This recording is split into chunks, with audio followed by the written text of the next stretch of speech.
দর্শক, নির্বাচন কমিশনে আছেন সহকর্মী মিফতা গালিব। তার কাছ থেকে জানবো সেখানকার সর্বশেষ পরিস্থিতি।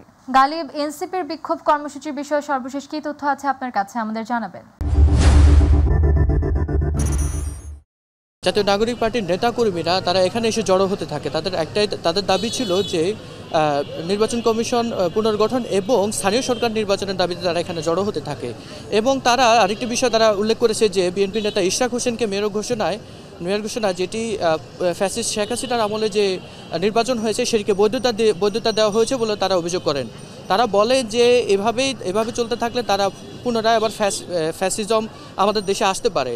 ইভেন তারা সকাল 11টা থেকে এখানে বিভিন্ন জায়গা থেকে তারা এখানে এসেছে।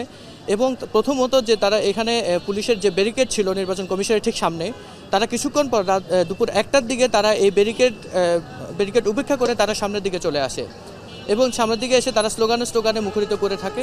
এরপর তারা তাদের দাবি না মানা পর্যন্ত তারা ঘোষণা দিয়েছিলেন যে তারা আন্দোলন চালিয়ে যাবেন। এই ছিল নির্বাচন কমিশন থেকে সর্বশেষ তথ্য। ধন্যবাদ আমাতুল। গালিব, আপনাকে ধন্যবাদ। দর্শক, নির্বাচন কমিশন থেকে সর্বশেষ জানাচ্ছিলেন সহকর্মী মিফতা গালিব।